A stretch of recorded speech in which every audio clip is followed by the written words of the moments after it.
E deixe-me fazer apenas alguns anúncios. No dia 10 de outubro, o Arautos do Rei, versão anos 70, estará de novo conosco aqui, numa mega programação da igreja, com um título realmente interessante. Será uma maratona espiritual e o título será Adventismo em Tempos Líquidos. Adventismo em Tempos Líquidos. O que isso significa? Várias pessoas da igreja estarão sendo reunidas para palestrar aqui, intelectuais, professores, representantes da igreja, e você é o nosso convidado, tá bem? Também haverá outra sequência dessa maratona espiritual no dia 7 de novembro e depois no dia 12 de dezembro. E agora que você pode transmitir pela internet para vários cantos do Brasil e do mundo, por que não participar? Ainda que de maneira virtual, tá bem? E hoje à noite também nós teremos uma vigília especial que começará às 16h30, 16h45, e nós vamos falar sobre vários temas relacionados ao Apocalipse, que, aliás, é a temática de toda semana. Como o pastor Gilson já mencionou, o Apocalipse será falado e nós vamos estudar o Apocalipse, e eu conto com a sua oração, a sua participação e a sua decisão ao lado de Jesus.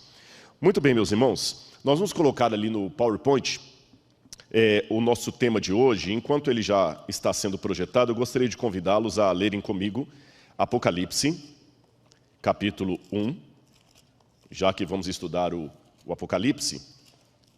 Apocalipse, capítulo 1, versículo 4. João, às 7 igrejas que estão na província da Ásia, que a graça e a paz estejam com vocês, da parte daquele que é, que era e que há de vir, e da parte dos 7 espíritos que estão diante do seu trono, e da parte de Jesus Cristo, a fiel testemunha, o primogênito dos mortos e o soberano dos reis da terra. Nós sabemos que foi João que escreveu o livro do Apocalipse. Isso aí não há nenhuma dificuldade, nenhum problema. Agora, a questão é a seguinte: quem é esse João? Por isso que eu resolvi dar o título desse sermão de Aprendendo a Amar, uma análise psicobiográfica da vida do apóstolo João, do chamado discípulo amado. O que eu quero dizer com uma análise psicobiográfica? Talvez você nunca ouviu falar dessa palavra. Eu não sou psicólogo, nem historiador, eu sou teólogo e arqueólogo, mas a gente sempre, na área que a gente acaba navegando um pouquinho em diálogo com outras áreas. E uma área que tem fascinado muito agora, um diálogo interessante, é uma mistura entre psicologia e história. Como é que isso acontece? Bom, nós geralmente conversamos com os psicólogos, aqueles que analisam, que estudam o comportamento humano, e em conjunto com os psicólogos tentamos fazer uma análise psicológica de algum personagem do passado a partir daquilo que nós recuperamos dele ou dela. Ou seja, fazendo essa análise psicológica, nós temos uma psicobiografia, uma análise psicológica de alguém que não existe mais. E através da psicobiografia, a gente consegue entender várias coisas interessantes. Por exemplo, sabiam que Santos Dumont não suicidou simplesmente porque ele viu o avião sendo usado na guerra. Há um motivo psicológico maior. Estudos de psicobiografia, que não devem ser confundidos com psicografia, psicobiografia, mostram que Santos Dumont sofria de bipolaridade. Eu sei que o termo bipolaridade hoje está um pouco em desuso, mas eu estou colocando apenas de forma leiga. Santos Dumont tinha problemas sérios, emocionais, que o levaram ao suicídio, e aquela situação do avião sendo usado para a guerra apenas agravou um problema que Santos Dumont tinha. Bom, houve outros estudos psicobiográficos sobre Herodes, por exemplo, e a partir dessa análise psicológica, nós não vamos justificar, porém compreender um pouquinho melhor por que certos vultos da história agiram como agiram. E o que a gente pode aprender então sobre o apóstolo João? Vamos ver então. Quem era João, cognominado o discípulo amado? Pegue a sua Bíblia, se você está acompanhando em casa, corra agora, pegue a Bíblia e aproveite, enquanto você está aqui, saia um pouquinho aí do canal, mande um WhatsApp para os seus amigos. Gente, liga agora lá no canal da TV UNASP Campus São Paulo e assista essa mensagem sobre o apóstolo João. Na verdade, será uma pregação, um estudo, um reavivamento para a honra e glória de Deus. Quem era o apóstolo João? Você tem aí, no quadro, está mostrando para você um mapa da Galileia. a região de onde veio João. Você pode ver ali o mapa da Galileia, você tem em cima o mar da Galileia, tá certo? Descendo o mar da Galileia, você tem o rio Jordão, que desemboca aqui no Mar Morto. E você tem, no entorno do mar da Galileia, o nome Cafarnaum, está escrito Capernaum. Capernaum ou Cafarnaum é uma cidade onde Jesus iria morar. João provavelmente não era de Cafarnaum, ele era de uma cidade próxima ali chamada Betsaida. Mas por alguma razão que nós não sabemos qual, João mudou-se para Cafarnaum. É uma coisa que eu tenho que também explicar já nessa manhã, que nós vamos trabalhar com fragmentos de história. Eu não tenho o quadro completo. Também quero que os irmãos tenham um pouco de paciência no sentido que algumas coisas que eu apresentarei aqui são hipóteses. Eu não sou inspirado por Deus para falar uma coisa do ponto de vista profético. Eu também não estive lá na época, mas nós tentamos reunir algumas hipóteses. E quer que eu já adiante alguma delas? Você sabia que provavelmente João, o discípulo amado, era parente de Jesus? Não, Rodrigo, eu já estou na igreja há mais de 50 anos, eu nunca li isto. Você saberia dizer com que idade, mais ou menos, João começou a seguir Jesus? Será que dá para ter alguma inferência a partir da Bíblia? Antes de responder essas perguntas, vamos voltar ao mapa do Mar da Galileia. Aquela região ali, pessoal, era um barril de pólvora. Por quê? Porque muitos judeus que eram revolucionários, rebeldes, que queriam fazer revoluções contra Roma, eram oriundos da região da Galileia. A Galileia era tão desprezada pelos judeus aqui do sul, que eles diziam até que um galileu não poderia jamais ler a Torá numa sinagoga, porque a pronúncia dele iria desonrar a palavra de Deus. É porque eles diziam que os judeus da Galileia tinham um sotaque muito carregado.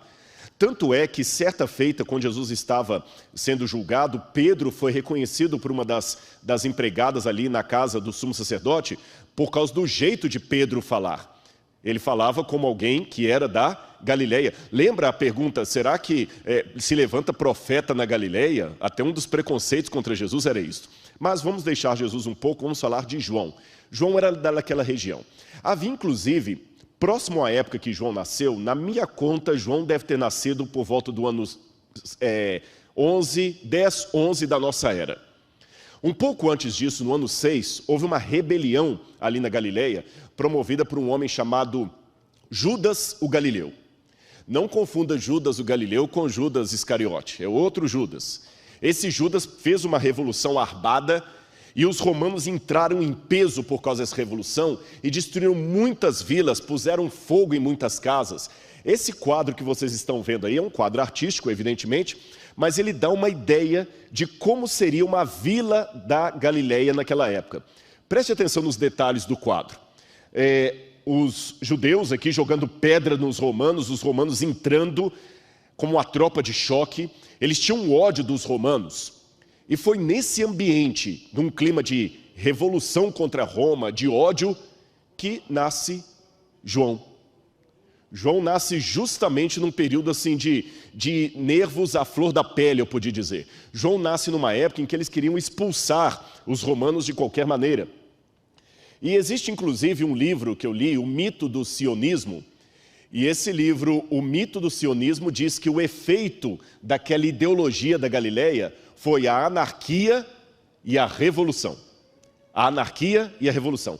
Tanto é que você já deve ter estudado em casa que no ano 70, Jerusalém foi destruída pelos romanos e o templo também foi destruído. Mas você sabia que a destruição de Jerusalém começou por causa das revoltas que havia na Galileia? Aqueles que levantaram a Segunda Guerra Judaica de 66 a 70 depois de Cristo, eles eram inspirados nos revolucionários da Galileia. Quem já estudou história sabe da Revolução Francesa, quando o pessoal pegou luta armada, destruiu a Bastilha, e quando o pessoal realmente entra numa guerra civil para tirar um tirano do poder, qualquer coisa assim, a guerra civil pode até tirar o dominante, mas ela acaba trazendo sequelas terríveis. No caso da Revolução Francesa, o próprio Robespierre, que era um dos intelectuais da Revolução, morreu na guilhotina, bem como Luís XVI, Maria Antonieta, todos os outros. As pessoas iam morrendo uma atrás da outra. A França virou um caos depois da Revolução Francesa. Pois o que aconteceu na Galileia, na época em que João nasceu, cresceu como adolescente, foi uma espécie de revolução francesa, no caso, judaica, daquela época. E a consequência disso foi que no ano 70, Jerusalém, na Judeia, foi destruída, quando Bar Giora, que era um judeu da Judeia, inspirado naqueles da Galileia, pegou luta armada contra os romanos. Agora, uma coisa que eu não posso esquecer também de dizer para você. Muitos desses líderes que levantavam contra Roma ali, com ódio aos romanos e com gritos de ordem, se proclamavam Messias. Porque havia nos manuscritos do Mar Morto, para quem não sabe, eu vou colocar uma notinha de rodapé aqui, os manuscritos do Mar Morto são cópias da Bíblia e de livros também não bíblicos, que foram encontrados nas cavernas de Qumran, em Israel, na Judeia, no ano de 1947 e 48. São textos datados de até 270 anos antes de Cristo e que contam muito como era o judaísmo daquela época. Então a gente, lembra que eu falei de fragmentos de história? Eu tenho muitas coisas interessantes que eu pego desses textos aí. E esses textos afirmam que na virada do século 100 antes de Cristo, para começar a época depois de Cristo, ou era comum, como os judeus chamam, havia uma grande expectativa que as profecias de Daniel estavam se cumprindo e o Messias estava para chegar. Ou seja, eu tenho dados que as pessoas estudavam as profecias e sabiam que o Messias iria vir. Foi uma época de oportunismo. É nesse ambiente, nesse contexto, que João surge numa família judaica. E o nome dele, o que significa? Ali no quadro você tem o nome dele escrito na última linha ali, Yohanan em hebraico. Yohanan significa em hebraico, Deus é gracioso, ou Deus concede a graça. Deixe-me explicar para você um pouquinho como é que o nome era escolhido nos tempos bíblicos, para que você possa entender o quadro. Normalmente aqui no Brasil, na cultura ocidental, nós escolhemos nome porque é bonito, porque está na televisão. Tem um personagem de um filme aí. Quantos Roberto Carlos não tem no Brasil aí por causa do cantor Roberto Carlos? Né? Quantas Vanderleia não tem aí porque na época da Jovem Guarda era uma febre de colocar o nome de filho de Vanderleia. Então, hoje a gente coloca nome assim, ou às vezes quer homenagear o avô, o pai. Esse aqui eu conheço, por exemplo, Milton, Dr. Milton Afonso, e tem um neto chamado Milton. Então, quer dizer, quer homenagear o avô, então se coloca o nome do avô e assim por diante. Roberto Conrad, filho. Então, quer dizer, tem muito isso. Mas no tempo bíblico era diferente. Eles escolhiam o nome pelo significado. Porque o significado representava algo em relação ao caráter projetado daquela criança, representava algo relacionado ao nascimento dela, um desejo dos pais para ela. Por exemplo, na Bíblia, sempre que dá um nome de uma pessoa, eles colocam um significado.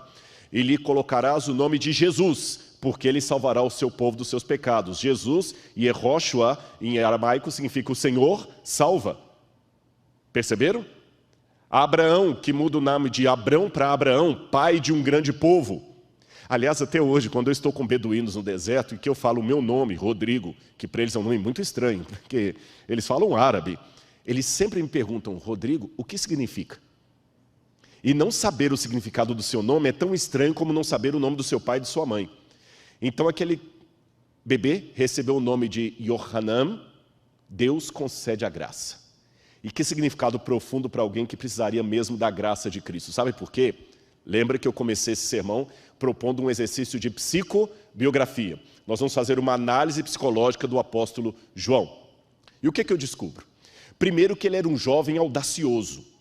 Ele queria encontrar o Messias. Ele cresceu na Galileia, talvez com ódio dos judeus, porque, lógico, uma criança que nasce numa comunidade do Rio de Janeiro, ela já nasce com algum contexto ali, que quando a palavra milicianos é pronunciada talvez para alguém de São Paulo, ela tem um significado. Quando a palavra miliciano é pronunciada diante de uma criança da periferia do Rio de Janeiro, ela tem outro significado.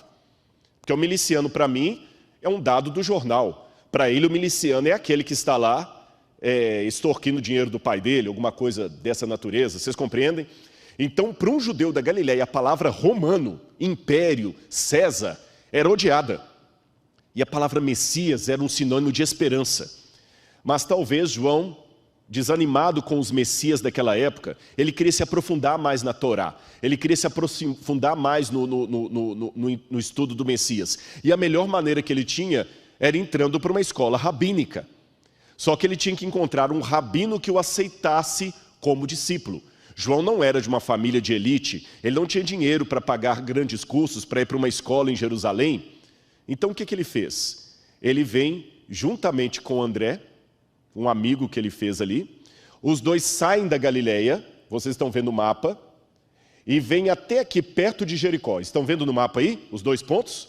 Galileia e Jericó. Eu estou sem um retorno de vídeo, o pessoal de casa também está conseguindo ver a tela cheia do... Ótimo. Então você em casa também preste atenção nos detalhes aí. Você tem um pininho mostrando lá Cafarnaum, de onde eles saíram, e eles desceram mais ou menos uns 180 quilômetros até perto de Jericó. Aí se você andar em Jericó para frente, você tem o val do Rio Jordão. Por que eles foram ali para o Rio Jordão? Ali estava batizando João Batista. E João Batista tinha a fama de ser profeta. E era um profeta que era ao mesmo tempo um rabi. E ele aceitava pessoas pobres seguindo. Era fácil ser discípulo dele. Então ele se tornou discípulo de João Batista. Só que um dia, João Batista anunciou: o Messias vai vir. O Messias vai vir. E ele estava esperando esse Messias. E de fato um dia o Messias veio e foi batizado por João Batista. Quando Jesus foi batizado por João Batista, no dia seguinte, Jesus passou e João Batista falou: olhem, o Cordeiro de Deus que tira o pecado do mundo, é a ele que vocês devem seguir. Ele e o seu colega, na mesma hora, foram seguir Jesus. E quando Jesus parou: o que vocês procuram? A gente quer saber onde é que o Senhor mora. E eles então se tornaram os primeiros discípulos do rabino Jesus. Qual seria a idade de João nessa época? Eu vou dizer para os irmãos que, na minha opinião, João deveria ter entre 15 e 20 anos.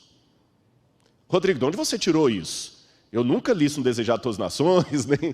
De onde você tirou que João deveria ter essa idade? Lembra que eu pedi a licença à igreja para levantar algumas hipóteses aqui.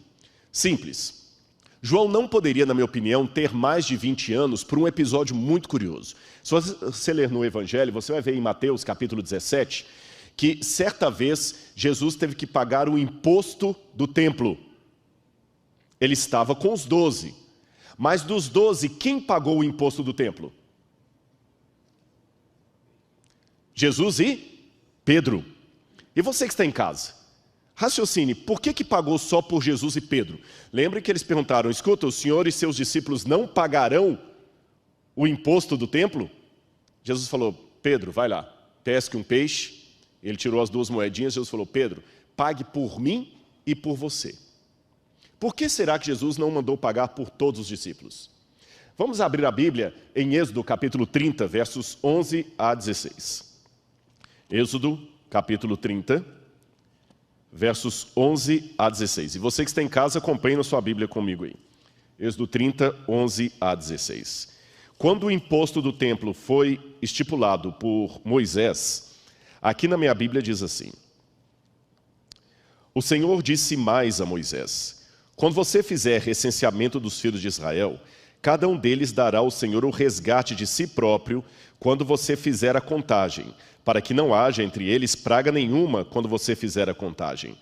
Todo aquele que for incluído na lista dará isto: 6 gramas segundo o peso padrão do templo, do santuário, que é de 12 gramas. Esses 6 gramas são a oferta ao Senhor. Todo aquele que for incluído na lista de 20 anos para cima. Então, se Jesus pagou só por ele e por Pedro, o que é que eu posso deduzir? Que os demais tinham menos de 20 anos. A única exceção que eu abriria aqui seria para Levi e Mateus. Levi e Mateus talvez tivesse mais de 20 anos, mas ele era isento de pagar impostos porque era coletor de impostos.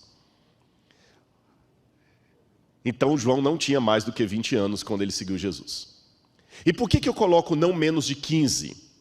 Porque, de acordo com o Talmud, você tem o Pirkei Avot, que é a tradução dos pais. Lá diz assim: Judá ben Temá, aos 5 anos é atingido a idade para estudar Mikra, aos 10 anos a Mishnah, aos 13 para cumprir os mitzvot, que é o bar mitzvah, né, que é o filho do preceito, e aos 15 estudar o Talmud. Eu sei que isso é um pouco depois da época de Jesus, mas a gente deduz que na época de Cristo, a idade para o menino começar a estudar aos pés de um rabino era a partir dos 15 anos. Então, considerando que ele largou a Galileia procurando um rabino para estudá-lo, ele deveria ter mais ou menos os seus 15 anos, então entre 15 e 20 anos. Surpreendeu vocês?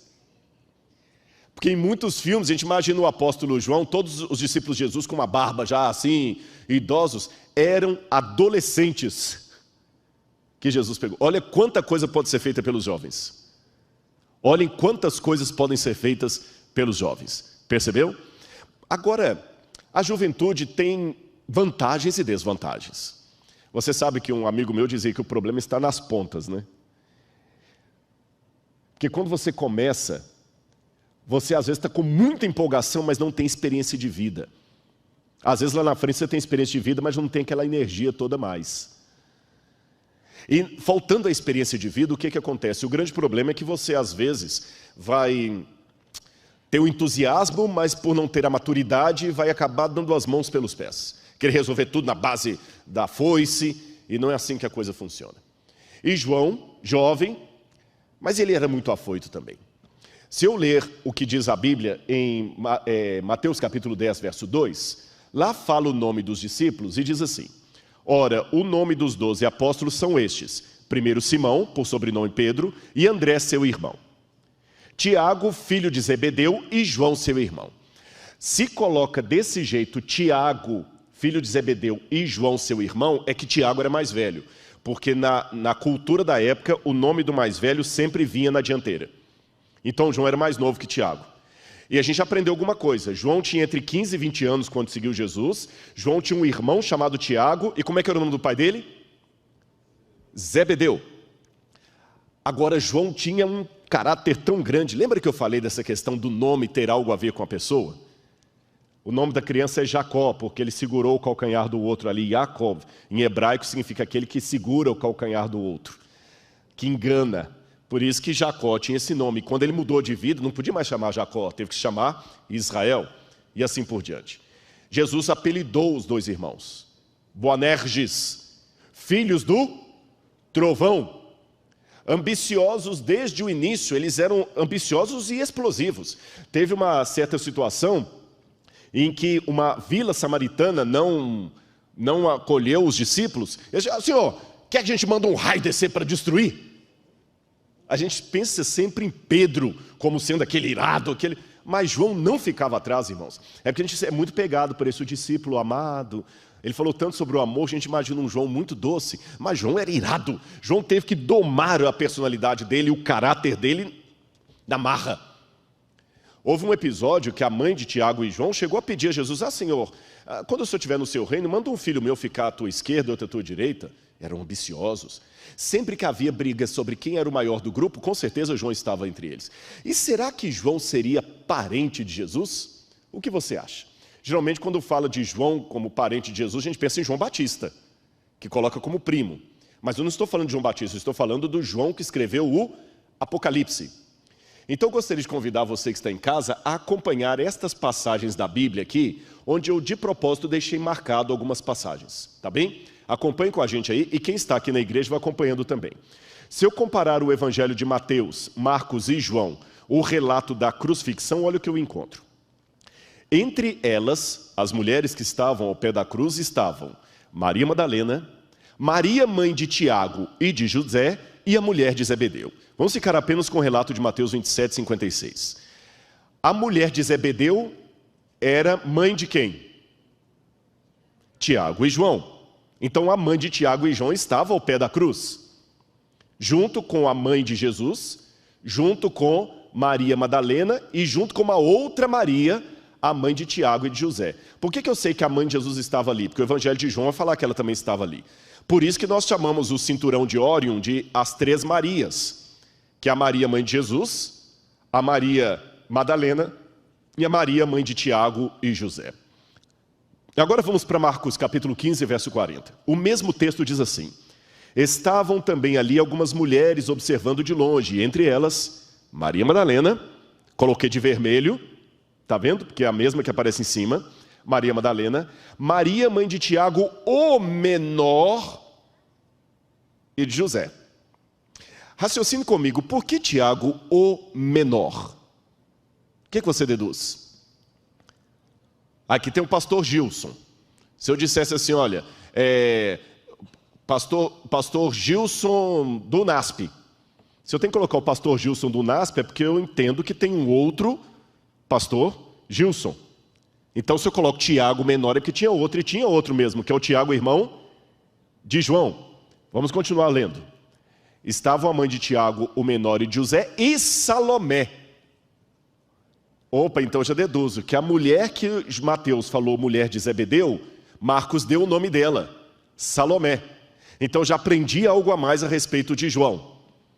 Ele era filho de Zebedeu e Salomé. Tinha entre 15 e 20 anos quando começou a seguir a Jesus.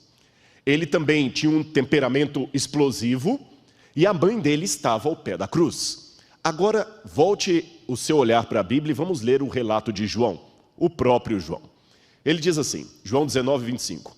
E junto à cruz estavam a mãe de Jesus, Maria, mulher de Clopas. Ora, essa Maria, mulher de Clopas, não pode ser mulher de Zebedeu, porque ela é mulher de Clopas. É a mãe de José e de Tiago, correto? Maria Madalena, tranquilo.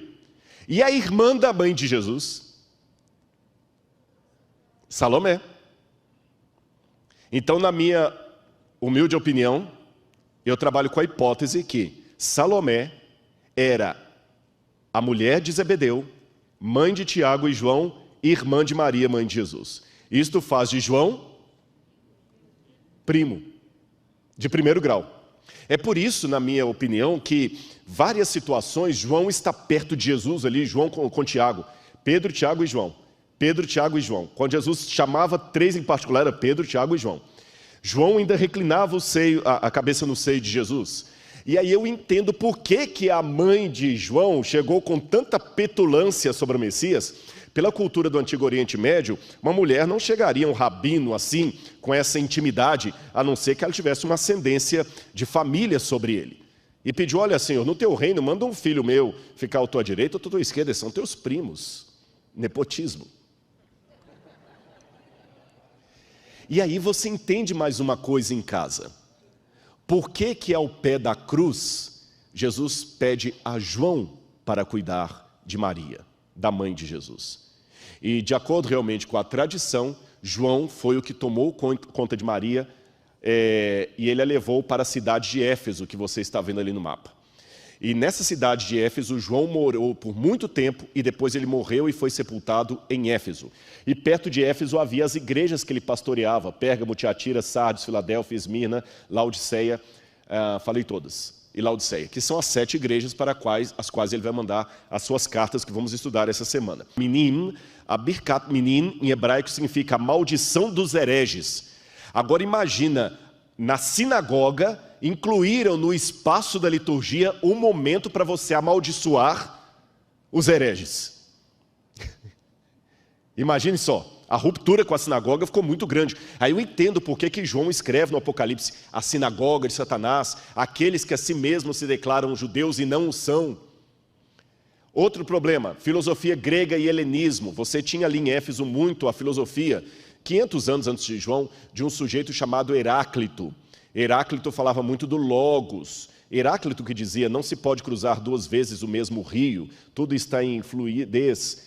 E talvez por causa dessa situação que João, partindo do conhecido para o desconhecido, começa o evangelho dele falando do logos também, porque Heráclito falava do logos. Enachen rologos, kai rologos en proston theon, no princípio era o verbo, e o verbo estava com Deus. Bom, em quarto lugar, nós temos movimentos dissidentes do cristianismo, como o gnosticismo, que diziam que Jesus não se encarnou, e eram membros da igreja, atrapalhando a igreja, ensinando coisas que os apóstolos não ensinavam. E João era tido, esse já está velho, ele já está meio caduco, vamos adaptar o evangelho ao helenismo. Número 5, ex-seguidores de João Batista, que agora vinham para a igreja cristã. Como o próprio João também tinha sido seguidor de João Batista, quando João Batista morreu, os seguidores dele ficaram perdidos, e o lugar mais próximo que eles tinham era uma igreja cristã, pastoreada por alguém que também seguiu a João. Por isso que no Evangelho de João, de cara, a primeira coisa que ele faz é colocar o contraste entre João Batista e Jesus, para mostrar que João Batista não era Messias, João Batista não era em pé de igualdade com Jesus. E em último lugar, a perseguição da idolatria de Éfeso que eu falei com vocês. Agora eu quero mostrar para vocês outros problemas que o autor do Apocalipse tinha. Nós temos alguns relatos, como de Atenágoras, que nos revelam os boatos que corriam pelas ruas de Roma contra o cristianismo. Porque hoje é muito fácil, numa civilização ocidental cristã como a que nós vivemos, dizer, não, eu sou cristão. Às vezes até pensamos assim, alguém que não é cristão, não é gente boa. E eu tenho que cuidar com isso, porque há muita gente boa que não é cristão. Tem muito budista que é gente boa, tem muito muçulmano que é gente boa. E a graça de Deus os está alcançando também, tá certo? Até que, como nós vamos ver no Apocalipse, o anticristo esteja dominando o mundo plenamente e o mundo esteja polarizado entre os que têm a marca da besta e os que não têm a marca da besta, até que esse dia chegue, nós não podemos arvorar teologicamente que apenas aqueles que concordam comigo estão ao lado de Deus. Porque hoje Deus tem filhos espalhados em todo o globo, em todas as religiões e até fora delas. Percebeu? Mas vamos voltar ao boato daquela época em que não era tão politicamente correto dizer eu sou cristão. Pelo contrário, o cristianismo era uma religião ilícita para Roma. Olha os boatos que eles falavam em Roma contra o cristianismo. Que eram clandestinos porque o seu reino era o céu e não Roma. Eles eram alienados porque não tinham pautas sociais, porque eles não tinham discursos de ordem. Que praticavam incesto. Porque como os irmãos se referiam uns aos outros chamando de irmão e irmã, saiu o boato, a fofoca, que eles tinham incesto, relação incestuosa, porque até o marido chamava a esposa de irmã. Outro boato, que eram canibais. Esse ataque surgiu por causa da Santa Ceia, porque eles diziam na ceia que eles comiam do corpo e do sangue de Cristo, então que praticavam canibalismo. Que eram infanticidas. Nós não temos muita origem desse boato, mas falavam que os cristãos sacrificavam crianças em culto para representar a Cristo. Que os cristãos eram perigosos porque eram discretos. E, finalmente, que os cristãos eram ateus, porque eles não aceitavam os deuses de Roma. Esta aqui era a principal divindade de Éfeso, a deusa Diana ou Deméter. A Deméter ou Diana, Ártemis. Perdão o ato falho aqui, não é Deméter, esqueçam Deméter. Deméter era a deusa dos cereais, tanto é que em latim chamavam de Ceres, a mãe de Persépolis. Eu confundi totalmente de Persépolis. Aqui eu estou falando de Diana dos Efésios, tá bem? Essa imagem foi encontrada embaixo dos escombros do antigo templo de Deméter, ou de Diana.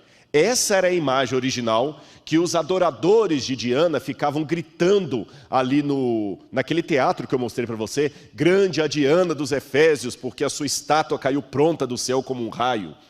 E João, não apenas o apóstolo Paulo, mas João também teve que combater isso aí. Só que na época de Paulo, o grande problema era o culto a Deméter ou Diana. Na época de João você tinha um desdobramento, o culto a Diana e o culto ao imperador. E o que tem uma coisa a ver com outra? O imperador governava em Roma. João estava em Éfeso. O que tem Diana dos Efésios a ver com o culto do imperador em Roma? Se você olhar essa inscrição grega que está na cidade de Éfeso, você tem ali o nome Nekoroi ton Ephesion, em grego, que significa os guardadores, os guardiões do templo de Éfeso. Eu vou explicar para você isso. É que as cidades da Ásia Menor fizeram muita política com Roma para serem beneficiadas com títulos honoríficos, isenção de impostos.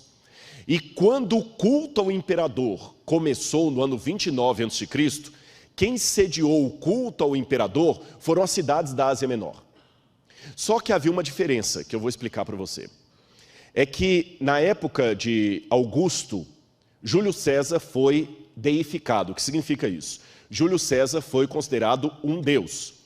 Depois Augusto também foi considerado um deus. Depois Tibério, depois Calígula, Nero, todos os imperadores romanos foram considerados deuses, porém com uma diferença. Eu vou explicar para você qual a diferença. O imperador só era adorado como Deus após a sua morte. Depois que ele morria, acreditava-se que ele virava uma estrela no céu, então ele era glorificado como um Deus. Mas em vida, o imperador não era adorado como um Deus. Mas sabe o que aconteceu na época de Domiciano? Domiciano foi um imperador implacável que assumiu Roma, e ele exigiu que o culto ao imperador fosse feito com ele vivo. Em outras palavras, Domiciano exigiu ser adorado como um Deus ainda em vida. Perceberam a diferença de Domiciano para os outros imperadores?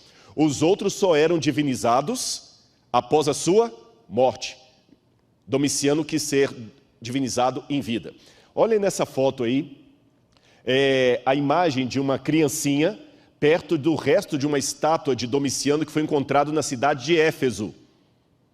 Olha o tamanho da estátua. Eu preferi colocar essa foto porque com a criança ali dá uma ideia de proporcionalidade, de tamanho. É engraçado que os próprios romanos resistiam à ideia de fazer de um homem um deus ainda em vida. Tinha uma tradição interessante em Roma que eu vou contar para você. Para impedir que o imperador se tornasse um deus em vida, eles tinham um culto, uma celebração chamada apoteose. Apoteose é quando o imperador é divinizado, mas apenas depois da morte. Quando eles divinizavam o imperador que morreu. E o que estava vivo tinha que participar de um festival que ocorria a cada época, principalmente quando ele voltava de uma batalha, e tinha que passar pelos portões de Roma, pela porta Arco do Triunfo.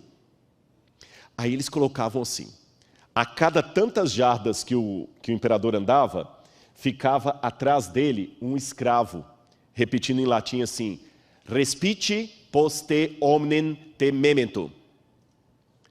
Olhe para trás e lembre-se que você é apenas um homem.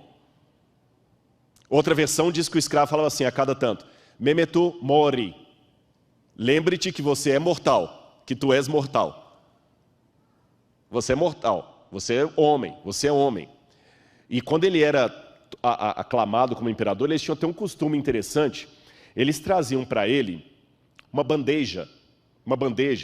E quando eles colocavam nessa bandeja, eles colocavam várias palmeiras. Pegavam ramos de palmeira, porque a palmeira era um símbolo de vitória. E colocavam as palmeiras na bandeja.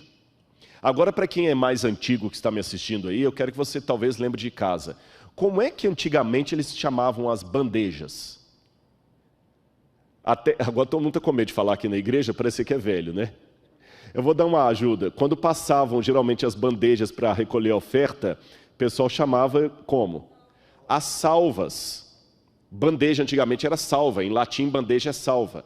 Então, como eles colocavam as palmeiras em bandejas, daí que veio a expressão uma salva de palmas. Perceberam? Daí que veio a expressão uma salva de palmas. Mas sempre lembrando que o imperador é apenas um homem. João, evidentemente, foi contra isso aí.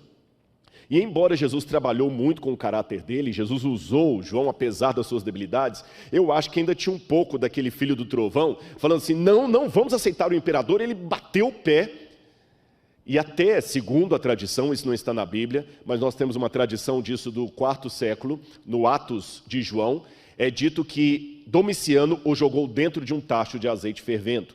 Tradição que, aliás, também é encontrada no livro Atos dos Apóstolos de Ellen White. Essa foto que vocês estão vendo aí em casa agora é a foto de San Giovanni a Porta Latina. E o oratório, e lá do lado você tem um quadro a óleo chamado San Giovanni em óleo, que mostra esse episódio de João. Mas como ele sobreviveu, Domiciano não queria fazer dele um mártir. E Domiciano então aproveitou, porque Éfeso foi a primeira cidade a oferecer para Domiciano as bases políticas para que ele tivesse o culto em vida. Não deu noutra. João era uma pedra no sapato. Domiciano tinha que, de alguma maneira, tirar João dali. E o que ele fez? Ele sentenciou João para mandá-lo para a ilha de Pátimos. Agora você pode perguntar, por que a ilha de Pátimos? Vamos ver primeiro um pedacinho da ilha de Pátimos, 5 minutos aqui, eu já vou encerrar. Coloca só para o pessoal ter uma noção da ilha de Pátimos, onde João ficou. Hoje é uma ilha linda na Grécia. Ali em cima, aquele pequeno castelo que vocês estão vendo ali, é um mosteiro ortodoxo, que foi fundado no século XII depois de Cristo.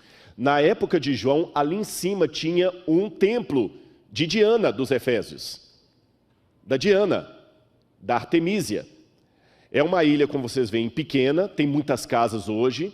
Esta é uma praia que tem ali, é o único lugar que tem uma praia desse jeito. Alguns até imaginam que foi aí que João teria aquela visão, que ele ficou em pé sobre a areia do mar e viu a besta subindo das águas. Que é o único canto da ilha que tem essa prainha aí.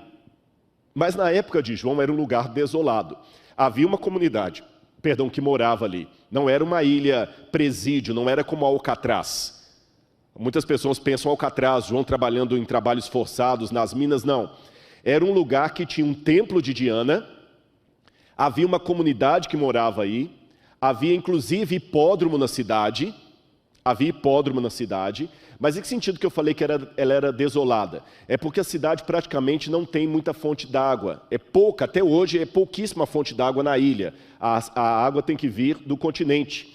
Não dá para plantar muita coisa, vocês estão vendo que é uma ilha vulcânica, e na época era um centro de peregrinação da deusa Diana dos Efésios. Agora, com base nisso, eu consigo entender a sentença de Domiciano. Existe uma mulher chamada Flávia Domitila. Flávia Domitila era parente de Domiciano.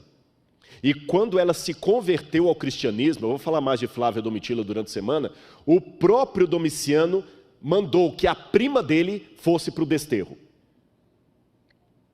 Há várias sentenças que ele poderia dar. Você tinha o desterro exilium, lata fuga ou libera fuga, ou seja, o condenado ia para alguns lugares, mas era proibido de entrar em outros, como Domiciano fez com Crisóstomo. Você tinha também a deportação, que era uma pena mais grave que o desterro. Era considerada como pena capital, pois implicava numa espécie de morte civil. Os deportados eram banidos para os piores lugares. E dentro da deportação você tinha o deportatio in insula, onde o indivíduo ficava num lugar de aquae et ignis interditio, ou seja, privado de água e de fogo. João então foi para um lugar que era privado de água e de fogo, de calor e fontes d'água, mas era um centro de peregrinação da deusa Diana dos Efésios. Aí agora eu entendo o processo psicológico do Domiciano, porque que ele mandou João para a ilha de Pátimos. Eu disse para vocês que João, em Éfeso, levantou-se contra a idolatria e o culto ao imperador. Então o que o imperador fez? O mandou como prisioneiro para o lugar onde Diana era adorada, para quebrar a influência dele, para matá-lo psicologicamente. E foi assim que João foi para a ilha de Pátimos. Qual a relação de Pátimos com a Diana dos Efésios? É que a lenda da mitologia grega conta que Diana, quando ela foi para uma região chamada Látmos, a montanha de Látmos, porque ela estava sendo perseguida, ela vinha de Látmos para o continente. E quando Diana, ou Artemísia dos Efésios, sai de Látmos para o continente, Látmos com L, ela via sob as águas uma bela ilha que estava afundada. Quem mostrava essa ilha para ela era a deusa Selene, a deusa da lua. Só que um dia Selene fez algo. Selene falou: olha como essa ilha é linda. Diana, essa ilha pode ser sua. Então, Diana, Selene e Apolo foram conversar com Zeus. Zeus fez a ilha sair da profundidade das águas para a superfície, e Diana então pediu a Zeus que desse a ilha para ela, onde ela pudesse ser adorada. Então Éfeso era o centro administrativo do culto ao imperador em vida e do culto a Diana, e o centro de peregrinação religiosa era a ilha de Pátimos, que teve esse nome Pátimos por causa do monte Látmos, de onde Diana saiu. Ficou mais claro para você que está agora acompanhando de casa o contexto? Por que João foi banido para a ilha de Patmos? Pois tem uma passagem do livro Desejado de Todas as Nações que me chama muita atenção. Ela diz, a autora, a extremidade do homem é a oportunidade de Deus. Foi ali naquela ilha que João teve a mais bela visão do juízo da volta de Jesus. Essa foto que vocês estão vendo aí é de um resto de uma torre de observação de romanos da ilha de Patmos. É uma das poucas coisas que nós temos que data da época de João. Quando eu vou a esse lugar, eu fico pensando, por essas escadas subiram soldados que vigiavam a ilha. Talvez algum deles entreteve diálogo com o apóstolo João. Quem sabe algum desses soldados não foi convertido pelo próprio João, porque ele certamente fez amigos e amizades ali. E sendo assim, eu termino a minha mensagem para você lembrando uma coisa. Quem era João a partir da psicologia, da psicobiografia que eu quis apresentar para você? João era o filho do trovão. Alguém como eu e como você, que precisava de ajuda. E por que Deus deixou que os traumas, os erros, os defeitos dos seus servos e servas estivessem contidos na Bíblia? Sabe por quê? Porque ali ele mostra o que a graça pode fazer a uma pessoa. Lembra o que eu falei sobre o significado do nome de João, Yohanan? Deus concede a graça, o Senhor concede a graça. E foi isso que João mais precisou em toda a sua vida, da graça de Deus para transformá-lo. E quando eu, Rodrigo, com todos os meus defeitos, pecados e vícios, olho para a Bíblia, eu vejo muito de mim naqueles homens e mulheres de Deus. Eu não digo isso com nenhuma arrogância, porque eles tinham virtudes, mas também tinham defeitos a serem corrigidos. Aí quando eu olho e falo, espera aí, Senhor, se há espaço para eles, há espaço para mim também. E você que está me assistindo agora em qualquer lugar do Brasil ou do mundo, se há espaço para mim, também há espaço para você. Não um espaço apenas de banco, um espaço ativo, para que Deus possa transformar você. Mesmo que você for uma pessoa ambiciosa, lutando com o seu caráter, com a sua personalidade irascível, dia após dia, calma, Deus ainda vai cuidar de você. E mesmo que você for um filho do trovão, Deus vai usar você, como usou João. E se algum dia você, mesmo fazendo bem, por amor a Cristo, for jogado numa ilha de Patmos, Ele vai estar com você. Ali Ele falou com João.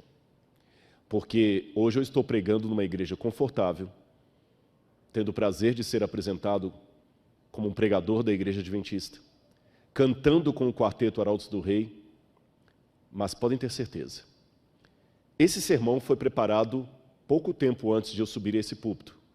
Quando eu digo pouco tempo, não poucos minutos. É um sermão inédito, eu quero dizer. Ele foi preparado há poucos dias. Mas o Espírito que me imbuiu a pregar esse sermão foi preparado quando eu estava na minha ilha de Patmos, no alto da laje de uma casa, chorando copiosamente, com 13 anos de idade, e ouvindo o Arautos do Rei e a Voz da Profecia na rádio Itatiaia. E Deus estava comigo ali. Eu quero mostrar para você em casa mais um trecho da ilha de Patmos. E eu quero terminar o meu sermão com mais essa imagem de Patmos.